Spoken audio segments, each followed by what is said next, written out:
Video ನೋಡುತ್ತಿರುವ ಎಲ್ಲ ನನ್ನ ವ್ಯೂವರ್ಸ್ಗೂ ನಮಸ್ಕಾರಗಳು. ನಾನು ನಾಗವೇಣಿ ರಾಜ್ಯ. ನಿಮ್ಮೆಲ್ಲರ ದಿನ ನಗುವಿಂದ ಸ್ಟಾರ್ಟ್ ಆಗಿ ನಗುವಿಂದ ಎಂಡ್ ಆಗಲಿ. ಆ್ಯಕ್ಚುಲಿ ಇಲ್ಲಿ ನಾನು ಲಾಸ್ಟ್ ವೀಕದು 3 ಡೇಸದ್ದು ಸ್ವಲ್ಪ ನಾನು ವಿಡಿಯೋ ಮಾಡ್ಕೊಂಬಿಟ್ಟು ನಿಮಗೆ ಶೇರ್ ಮಾಡ್ಕೋತಾ ಇದ್ದೆ. ಏನಂತಂದ್ರೆ ದುರಂಧರ್ ಮೂವಿಗೆ ಹೋಗಿದ್ವಿ ಲಾಸ್ಟ್ ಸ್ಯಾಟರ್ಡೆ. ಆ್ಯಕ್ಚುಲಿ ಚೆನ್ನಾಗಿತ್ತು ಮೂವಿ. ನೋಡಬೇಕಪ್ಪ ಮತ್ತೊಂದು ಸಲ ಅಂತ ಅನ್ನಿಸ್ತು.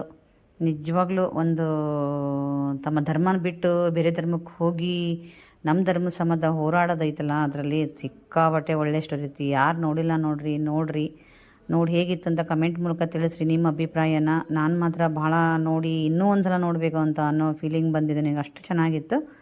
ಮತ್ತು ಸೊ ಅದೆಲ್ಲ ನೋಡ್ಕೊಂಬಂದ್ವಿ. ಸೆಕೆಂಡ್ ಡೇ ನಾನು ಹಂಗೆ ತವ್ರ ಮನೆಗೆ ಹೋದೆ, ಅಮ್ಮನ ಮನೆಗೆ ಹೋಗ್ತಿದ್ದಂಗೆ ಅವರು ಊಟಕ್ಕೆಲ್ಲ ರೆಡಿ ಮಾಡಿದರು. ಅತ್ತಿಗೆ ಬಜ್ಜಿ ಮಾಡ್ತಾಯಿದ್ರು ಊಟ ಜೊತೆ ಅಂತಂದು ಹೇಳಿಬಿಟ್ಟು.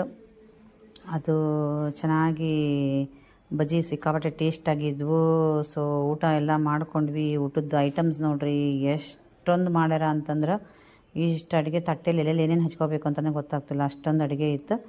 ಸೊ ಎಲ್ಲ ಊಟ ಮಾಡಿಕೊಂಡು ಹಾಗೆ ಒಂದು ಸ್ವಲ್ಪ ರೆಸ್ಟ್ ಮಾಡಿದ್ವಿ, ಅದು ಇದು ಮಾತಾಡ್ಕೊತ ಅಂತಂದು ಹೇಳಿ. ಆಮೇಲೆ ಹಾಗೆ ಸಂಜೆ ಆಯಿತು. ತಮ್ಮ ಬಂದಿದ್ದ, ಚಿಕ್ಕಪ್ಪನ ಮಗ, ಆಮೇಲೆ ಅಣ್ಣ, ನಾವು ಎಲ್ಲರೂ ಕೂಡ್ಕೊಂಡು ಮಾತಾಡ್ತಾ ಕಾಲು ಎಳಿತಾ ಹಾಗೆ ನಗಾಡ್ತಾ ಇದ್ವಿ.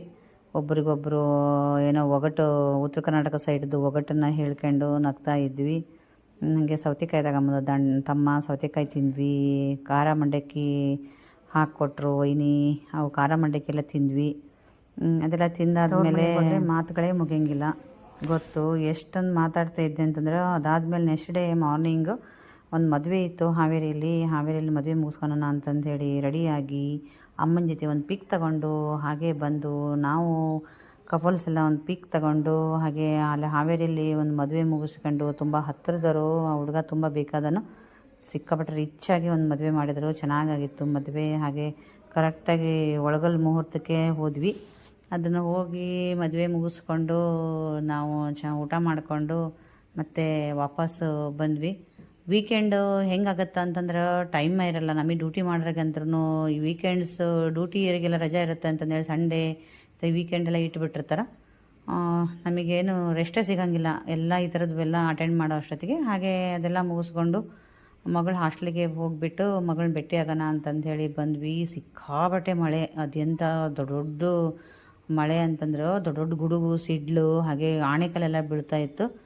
ಮಳೆ ಮಗಳು ಭೇಟಿಯಾಗಕ್ಕೆ ಕೊಡ್ತಾಯಿಲ್ಲ, ಮಳೆ ಬರೋದಕ್ಕೆ ಬೆಲ್ ಹೊಡಿತಾ ಇಲ್ಲ. ಬೆಲ್ ಹೊಡೆದ್ಮೇಲೆ ಅವಳು ಹೋಗ್ತಿರ್ಬೇಕಾದ್ರೆ ನಾವು ಭೇಟಿ ಆಗ್ತಿದ್ವಿ. ಸೊ ಕೊನೆಗೂ